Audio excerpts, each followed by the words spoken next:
எங்கள் வீட்டில் பாலக் பன்னீர் பராத்தா எப்படி தயாரிப்போம் அப்படிங்கிற வீடியோவை தான் நம்ம பார்த்துட்ருக்கோம். முதல்ல இதுதான் paneer for stuffing. Paneer for stuffing stuffing parathas அப்படிங்கிற ரெசிப்பியை நாங்கள் அப்லோட் பண்ணியிருக்கோம். நீங்கள் பார்க்கலன்னா போய் பாருங்கள். இது பாலக், கொத்தமல்லி தழைகள் எல்லாம் சேர்ந்து பிசைந்ததான மாவு. அதை உருண்டைகளாக உருட்டியிருக்கேன். இந்த பாலக் பராத்தாக்கு மாவு எப்படி தயாரிக்கிறது, பாலக் பராத்தா எப்படி தயாரிக்கிறது அப்படிங்கிற வீடியோவும் நாங்கள் போட்டிருக்கோம். நீங்கள் பார்க்கலன்னா போய் பாருங்கள். இந்த பாலக் பராத்தாவை இப்படி ஒரு அளவுக்கு ரவுண்டாக ஒரு சின்ன சர்க்கிளாக நம்ம தேய்ச்சிக்கலாம். அதுக்குள்ளே ஒரு generous amount of paneer stuffing நம்ம போட்டுட்டு, இந்த குழக்கட்டையெல்லாம் மூடுவோம் இல்லையா, மோமோஸ் எல்லாம் மூடுவோம் இல்லையா, அந்த மாதிரி இதை அப்படியே மூடி நல்லா அழுத்தி விடணும். ஸ்டஃபிங் கொஞ்சம் கூட வெளியே வராத அளவுக்கு நம்ம இந்த மாதிரி நல்லா மூடிடணும். மூடிட்டு கொஞ்சமாக கோதுமை மாவு மேலே அப்படியே இதை தோச்சிட்டு நம்ம இதை பரோட்டாவாக திரட்டலாம். ரொம்ப ஜென்டிலாக அப்படியே பரோட்டாவாக நம்ம திரட்டணும். அது உள்ளே இருக்கக்கூடியதான ஸ்டஃபிங் எக்காரணத்தை கொண்டும் வெளியே வந்துடக்கூடாது. அது ரொம்ப இம்பார்ட்டண்ட்.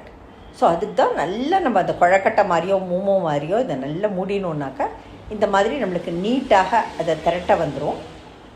ஸோ பாருங்கள், இந்த மாதிரி நம்ம பிசைந்த எல்லா மாவையும் இந்த மாதிரி ஜென்ரஸாக பன்னீர் ஸ்டஃபிங் உள்ளே வச்சு நல்லா அதை மூடி நம்ம இந்த மாதிரி பரோட்டாவாக நம்ம திரட்டிக்கலாம். எகெயின் மூடுறத திருப்பி காமிக்கிறோம். நல்ல ஒரு மோமோ மாதிரியோ ஒரு குழக்கட்டை மாதிரியோ இதை நல்லா கம்ப்ளீட்டாக சீல் பண்ணி அந்த ஸ்டஃபிங்கை நம்ம நல்லா அந்த மாவை அப்படியே மூடிட்டு அதை அப்படியே கோதுமை மாவில் தோச்சு நம்ம நல்ல ஜென்டிலாக அதை திரட்டி நம்ம இந்த மாதிரி பாலக் பன்னீர் பராத்தாக்கு இந்த மாவை நல்லா இந்த மாதிரி தேய்ச்சி எடுத்து வச்சிடலாம். மீன்வைல் ஒரு பேனை நல்லா சூடு பண்ணிவிட்டு அதில் கொஞ்சமாக எண்ணெய் போட்டு க்ரீஸ் பண்ணலாம். பேன் நல்ல சூடாக இருக்கிறச்சே நம்ம திரட்டியதான அந்த பாலக் பன்னீர் பராத்தாவை அதில் போடலாம். போட்டுட்டு சுத்தீவிர நான் இன்றைக்கி எண்ணெய் யூஸ் பண்ணுறேன். நீங்கள் நெய் கூட குழந்தைங்களுக்கு செய்கிறீங்கன்னா யூஸ் பண்ணலாம்.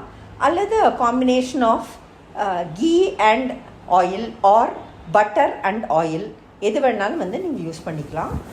ரெண்டு சைடும் அப்படியே திருப்பி விட்டு ப்ரௌன் ஸ்பாட்ஸ் வர வரைக்கும் நம்ம நல்லா அப்படியே திருப்பி விட்டு அதை எடுத்தோன்னாக்கா நம்மளோட பாலக் பன்னீர் பராத்தா தயாராகிடும். ஜென்ரலாக குழந்தைங்களுக்கு ஒரு பாலக் பன்னீரும் ஒரு நார்மல் சப்பாத்தியும் வச்சாக்கா அப்படியே அது சப்பாத்தி காலியாகிடும். பாதி வீட்டில் அந்த பன்னீரும் சாப்பிட்டு வந்துடுவாங்க, பட் கீரை அப்படியே திரும்பி வந்துடும். இந்த மாதிரியான முறையில் நம்ம ஸ்டஃபிங் செஞ்சு கொடுக்கறச்சே ஒன்று அது டேஸ்ட் என்ஹான்ஸ்டாக இருக்கும், நியூட்ரிஷனும் என்ஹான்ஸ்டாக இருக்கும். அண்ட் குழந்தைங்களுக்கு எல்லாம் சீல்டாக நம்ம கொடுக்கறதுனால அந்த நியூட்ரிஷனும் போய் சேரும், along with the fact that அது ரொம்ப டேஸ்டியாக இருக்குது அப்படிங்கிறது. ஸோ இந்த மாதிரி நம்ம அப்படியே பராட்டாவாகவும் நம்ம இதை சர்வ் பண்ணலாம்.